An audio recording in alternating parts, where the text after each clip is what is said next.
magandang araw po sa inyong lahat. God bless po.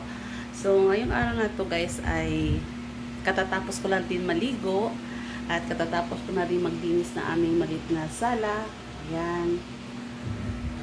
Tapos lang guys, pati aking kusina. Katatapos lang din yan malinis guys. So, ngayon guys ay lalabas ako. Bibili ako ng aming uulamin sa tanghalian. So, dyan lang ako guys bibili sa labasan dahil meron na pong mabibili dyan na manok, baboy, gulay. Hindi mo na kailangan pumunta pa ng palengke guys. Dyan lang ay makakabili ka na. So, at bibili din ako guys ng pagkain ng aking mga alagang aso. Bibilan ko sila ng gulay at saka karne na rin guys. Mamaya ay magluluto tayo guys. So ngayon pala guys ay walang pasok ang dalawang anak ko. At yung bunso ko ay tulog pa rin. At ang panganay ko guys ay maaga pong umalis. At pumunta doon sa kanyang kaklase. Dahil meron silang practice para po yun sa Friday. So ako ngayon ay maghahanda ng aming pananghalian. At sobrang init na guys sa labas. Ayan guys, tirik na yung init sa labas. Ano pa lang ngayon guys, mag 10:30 ng umaga. Ayan sobra ng init. Ayan. Ayan guys, lumabas na ako guys. Grabe ang init guys Sobrang init.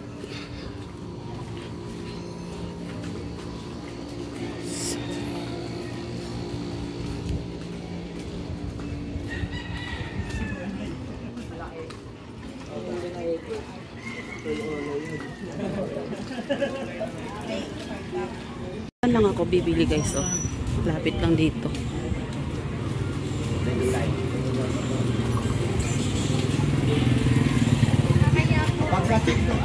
Ay, may gulay na dito guys, dito ako bibili lang guys marami na ditong paninda guys.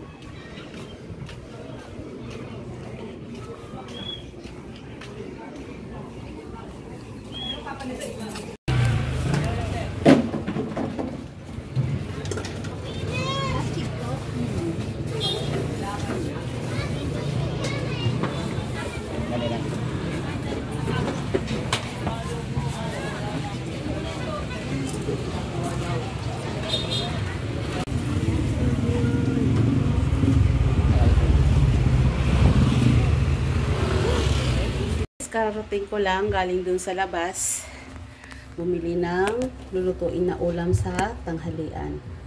So ito yung nabili ko guys, manok at saka baboy. Meron tayo ditong kalabasa, patatas, meron akong kangkong, ayan. At bumili din ako ng bigas para hindi maubusan na yung aking lagayan ng bigasan. Ayan, mamaya guys ay magluluto tayo. So ngayon guys, maggigisa tayo ng bawang.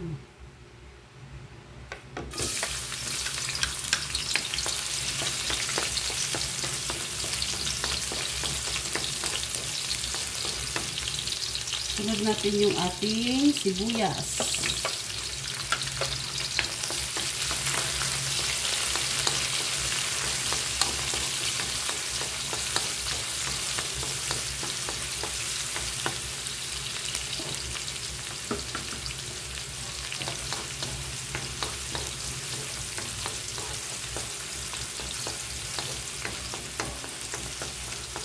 Unahin natin yung baboy guys kasi medyo matigas ito kaysa manok.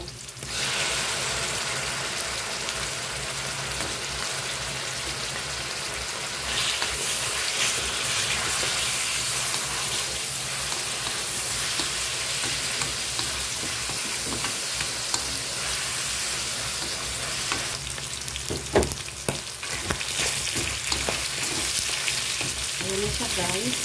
Medyo brown na yung ating baboy. Susunod ko naman ilagay yung ating manok.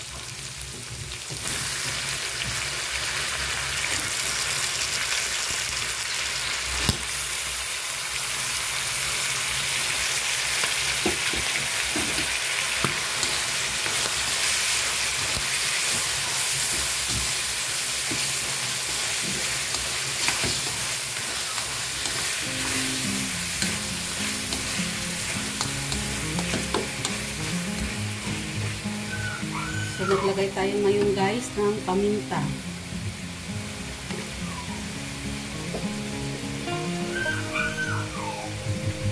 Dahon ng laurel. At maglagay tayo ng konting tubig guys para sa ating manok at baboy para lumambot pa konti.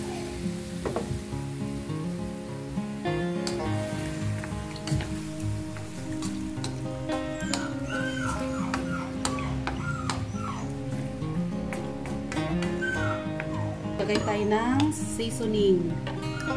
Gamit nyo guys seasoning liquid. Depende yan guys sa inyo kung anong gusto nyo ilagay.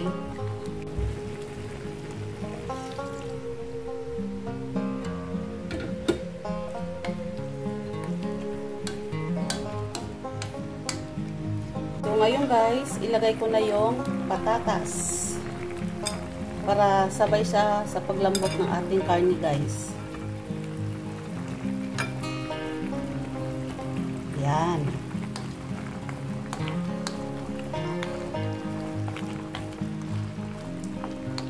Napakasarap nito guys.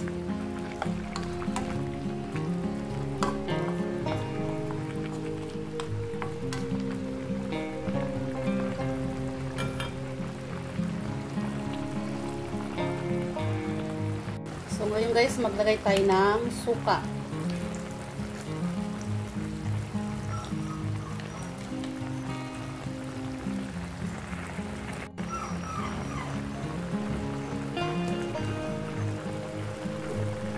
Sunod natin guys yung tangkay ng kangkong.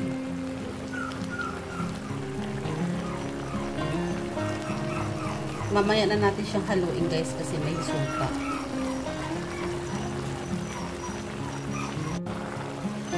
Yan.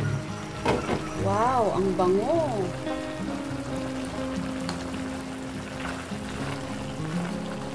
Sarap nito guys.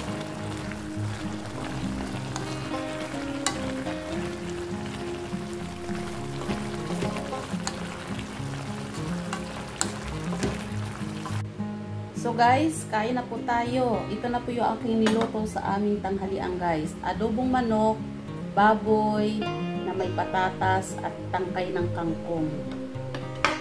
Mayroon tayo ditong pakwan. So, samahan nyo ako guys sa mga hindi pa nananghalian dyan. Sabayan nyo na po guys, kain na po tayo.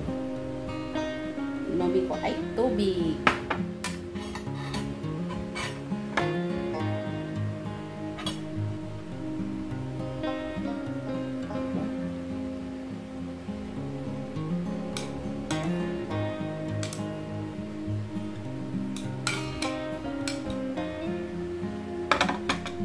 Kakamay lang ako guys. Nagugas na ako.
Ingay ng aso ng kapitbahay.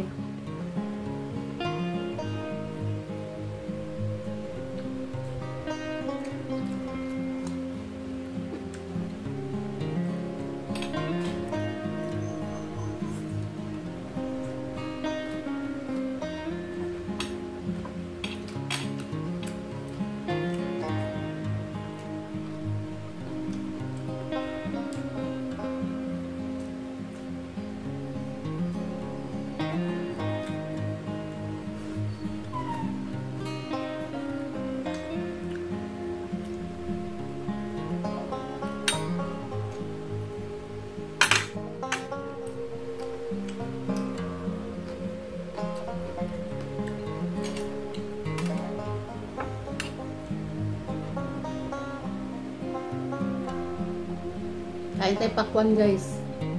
Panghimagas. Tamis.